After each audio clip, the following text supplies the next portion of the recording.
নমস্কার, আমি ভাস্বতী। আপনি দেখছেন আপডেট বাংলা ইউটিউব চ্যানেল। রইল আজকে সব থেকে বড় 10টি প্রধান খবর, দেখে নিন এক নজরে আজকের হেডলাইন্সগুলি। রক্ষা কবচ সরলেও দাগি ভাইপোকে জেলে পাঠানোর হুঙ্কার শুভেন্দুর। জম্মু কাশ্মীর রাজ্যসভা নির্বাচনে গেরুয়া ঝড়। শ্লীলতাহানির অভিযোগে চাঞ্চল্য, বর্ধমানে পলাতক জেলা নেত্রী ঘনিষ্ঠ বিজেপি কর্মী। হাসিনাকে সরানোর মাথা যার, তাদেরই এখন ছেটে ফেলতে চাইছে ইউনূস সরকার। কি চলছে বাংলাদেশের অন্দরে? রাজ্যে 3 ধাপে হবে এসআইআর। যদি কোনো ভোটার মনে করেন তার নাম সংযোজন হয়নি বা ভুল হয়েছে, সেক্ষেত্রে জোর কা ঝটকা ধীর সে লাগা। শুভেন্দুর রক্ষা কবচ প্রত্যাহার প্রসঙ্গে বললেন কুণাল। পা ছুঁয়ে প্রণাম, প্রাক্তন তৃণমূল বিধায়ককে পদ্ম উপহার শুভেন্দুর। 26-এর আগে দলবদল। ত্রিপুরা মাথার ডাকা বন্ধে রক্তাক্ত ত্রিপুরা, ব্যাপক সংঘর্ষে আহত অন্তত 15। কথা রাখলেন মুখ্যমন্ত্রী, দুধিয়ায় তৈরি বিকল্প সেতু ফের জুড়ছে শিলিগুড়ি মিরিক। ভাঙড়ে আক্রান্ত পুলিশ, অবৈধ নির্মাণে বাধা দিতেই পুলিশ কর্মীর হাতে কামড় হামলা। আপনাদের কাছে একটা অনুরোধ রইল, আমরা প্রতিদিন চেষ্টা করি আপনাদের জন্য সঠিক, সংক্ষিপ্ত এবং নিরপেক্ষ খবর পৌঁছে দিতে। আমাদের এই ছোট্ট চেষ্টাকে যদি আপনার ভালো লাগে, তাহলে দয়া করে একটা লাইক দিয়ে পাশে থাকার বার্তা দিন। আপনার একটা লাইকই আমাদের আগামী দিনের অনুপ্রেরণা। এবার আসছি বিস্তারিত খবরে। আগামী 2026 সালের বিধানসভা নির্বাচনের আগে ফের চরমে রাজনৈতিক বার্তা দিলেন রাজ্যের বিরোধী দলনেতা তথা বিজেপি নেতা শুভেন্দু অধিকারী। শুক্রবার এক সভায় শুভেন্দু বলেন, বাংলার মানুষ একটা কথা বলছে, নো এসআইআর নো ইলেকশন। অর্থাৎ পুরনো ভোটার তালিকা দিয়ে আর ভোট নয়, রাজ্যের মানুষ নতুন ভোটার তালিকা চায়, যাতে কোনো ভুয়ো ভোট না পড়ে। শুভেন্দু দাবি করেন, রাজ্যে বহুদিন ধরে ভোটার তালিকায় গড়মিল চলছে। তিনি বলছেন, বাংলায় বেলগাম অবৈধ অনুপ্রবেশ চলছে, বহু মৃত মানুষের নাম আজও তালিকায় আছে, আবার যারা অন্য রাজ্যে চলে গেছে তাদের নাম বাদ দেওয়া হয়নি। বিজেপির এই অবস্থা মেনে নেবে না, তিনি বললেন। অধিকারী জানান, এই বিষয়টি নিয়ে ইতিমধ্যেই নির্বাচন কমিশনের কাছে চিঠি দিয়েছেন এবং কমিশন যথাযথ পদক্ষেপ নেবে বলেও আশাবাদী। শুভেন্দু আরও বলেন, রাজ্যের মানুষ দুর্নীতি, কাটমানি আর তোলাবাজি রাজনীতি থেকে মুক্তি চায়। আগামী নির্বাচনে বাংলার মানুষ এই সরকারের পতন ঘটাবে। বিজেপি এ রাজ্যে সত্যিকারের পরিবর্তন আনবে। রাজনৈতিক মহলের মতে শুভেন্দুর এই বক্তব্যে স্পষ্ট যে বিজেপি এখন থেকেই 2026 সালে নির্বাচনী প্রস্তুতিতে নেমে পড়েছে। আসলে আসন যা মুখ্যমন্ত্রী মমতা বন্দ্যোপাধ্যায়ের গড় বলে পরিচিত, সেটিকে ঘিরেই বিজেপি নেতৃত্বের কৌশল তৈরি হচ্ছে।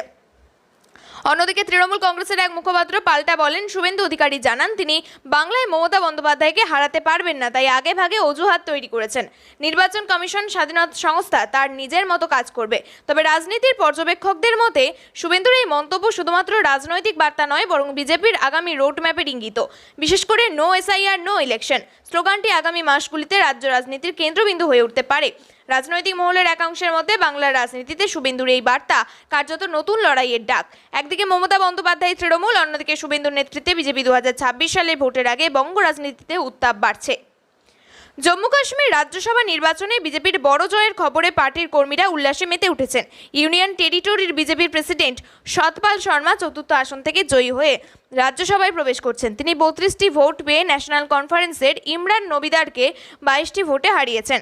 তার নির্বাচনী অভিযানে বিজেপির 28 জন বিধায়কের পাশাপাশি কিছু স্বতন্ত্র এবং অন্যান্য দলের সমর্থন মিলেছে। অন্যদিকে এনসি 3টে আসন জিতেছে চৌধুরী মোহাম্মদ রমজান, সাদাত, কিচলু এবং সামি ওরবেই, যারা তাদের সংখ্যাগরিষ্ঠতার প্রতিফলন। কিন্তু 4র্থ আসনের হারে ওমর আবদুল্লাহর দলের মুখে হতাশার ছাপ পড়েছে। এই নির্বাচনের পটভূমি 2021 সালে ফেব্রুয়ারি থেকে খালি পড়ে থাকা 4টি রাজ্যসভার আসন। 2024 সালের অক্টোবরে লিজিসলেটিভ অ্যাসেম্বলি নির্বাচনের পর এই নির্বাচন হয়েছে, যেখানে 90 সদস্যের অ্যাসেম্বলিতে 88 জন বিধায়ক রয়েছেন। এনসি কংগ্রেস জোটের 54 জন বিধায়ক। অন্যদিকে বিজেপির 28 জনের মধ্যে এই লড়াই চলছে। প্রথম দুটো আসনে এনসি সহজ জয় পেয়েছে, কিন্তু তৃতীয় এবং চতুর্থ আসনে যৌথ নির্বাচনে এনসি সামি ওরবেই ইমরান নবিদারকে দাঁড় করিয়েছে। কিন্তু পিডিপি এই কংগ্রেসের সমর্থন সত্ত্বেও এনসি 4র্থ আসন হারিয়েছে। জম্মু কাশ্মীর পিপলস কনফারেন্সের সাজ্জাদ গনি লোনের দল ভোট না দিয়ে তার থেকে বিজেপির পথ সহজ করেছে। নির্বাচন কমিশনের মতে একটা আসন জেতার জন্য 45টা ভোট লাগতো, কিন্তু যৌথ আসনে গণনা ভোটের ভিত্তিতে হয়েছে। সতপাল শর্মা জম্মুর একজন প্রখ্যাত রাজনীতিবিদ, 2014 সাল থেকে বিজেপির সঙ্গে যুক্ত। তিনি 2014 সালে এবং 2019 সালে লোকসভা নির্বাচনে জম্মু আসন থেকে বিজেপি প্রার্থী ছিলেন। সালে ইউটির বিজেপি সভাপতি হিসাবে তিনি পার্টির সাংগঠনিক কাজকে শক্তিশালী করেছেন। তার জয়কে বিজেপি নেতা সুনীল শর্মা অপোজিশন ষড়যন্ত্রের ব্যর্থতা বলে অভিহিত করেছেন। তিনি বলেছেন, কংগ্রেস এবং পিডিপি এনসির হাতে মিলিয়ে বিজেপিকে আটকাতে চেয়েছিল, কিন্তু জনতার বিশ্বাস আমাদের জিতিয়েছে। কুপ্রস্তাবে রাজি না হওয়া স্বামীর পরিত্যক্ত এক মহিলার শ্লীলতাহানির অভিযোগ উঠেছে এক বিজেপি কর্মীর বিরুদ্ধে। অভিযুক্ত বিজেপির কাটোয়া সাংগঠনিক জেলা সভানেত্রী স্মৃতিকণার বসুর ঘনিষ্ঠ বলে পরিচিত। অন্যদিকে ঘটনাটি ঘটেছে পূর্ব বর্ধমানের জামালপুরে। নিগৃহীতার অভিযোগের ভিত্তিতে পুলিশ তদন্তে নেমেছে। এই ঘটনা ঘিরে শুরু হয়েছে রাজনৈতিক চর্চাও। তৃণমূল কংগ্রেসের নেতা দেবু টুডু বিজেপিকে নিশানা করেছে। এদিন তিনি বলেন, ওদের এই একটাই কাজ স্বাভাবিক। উত্তরপ্রদেশ, মধ্যপ্রদেশ, ওড়িশা সহ বিজেপি শাসিত রাজ্যগুলিতে নারী নির্যাতন দেশের মধ্যে উপরের সারিতে। এরা আবার নারী সুরক্ষা নিয়ে আন্দোলন করে। এখানে বিজেপি নেতাকর্মীরাই নারী নির্যাতন করে, মহিলাদের সম্ভ্রম রক্ষা করতে জানে না। পুলিশ অভিযুক্তের বিরুদ্ধে কড়া ব্যবস্থা নেবে। বিজেপির কাটোয়া সাংগঠনিক জেলা সভানেত্রী স্মৃতিকণা বসুর ঘনিষ্ঠ বলেও পরিচিত সোমনাথ। সম্প্রতিকালে জামালপুরের বিজেপি এবং স্মৃতিকণা বসুর বিভিন্ন কর্মসূচিতে সোমনাথকে প্রথম সারিতে দেখা গিয়েছে। যদিও স্মৃতিকণা বলেন, আমি ভালো মতো চিনি না সোমনাথকে, বিজেপির কোনো পদে সে নেই।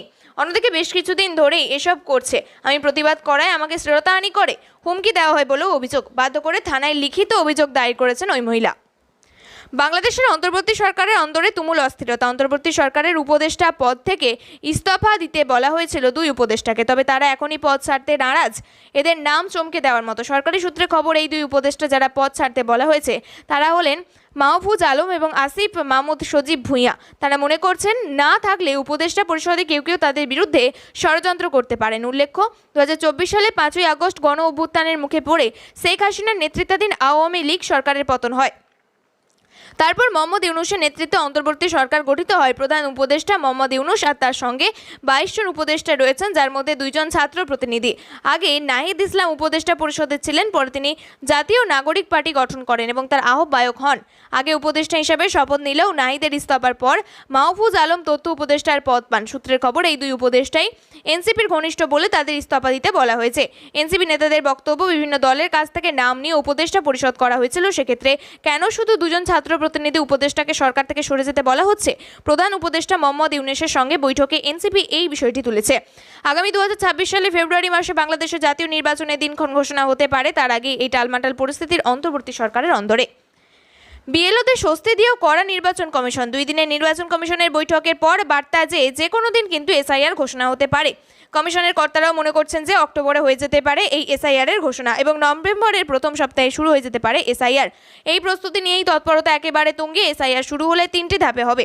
প্রথম ধাপে কিন্তু বিএলওরা বাড়ি বাড়ি যাবেন, এনোয়ারেশন ফর্ম নিয়ে যাবেন, তথ্য জোগাড় করবেন, সমস্ত কিছু গণনা করা হবে। প্রথম ধাপে 30 থেকে 35 দিন লাগতে পারে।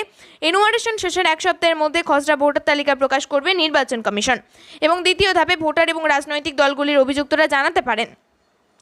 বাদ পড়া নাম যুক্ত করা, ভুল সংশোধন করা, দাবি বা আপত্তি জানানো যাবে। দ্বিতীয় ধাপে এই কাজ চলবে প্রায় 1 মাস, খবর কমিশন সূত্রে।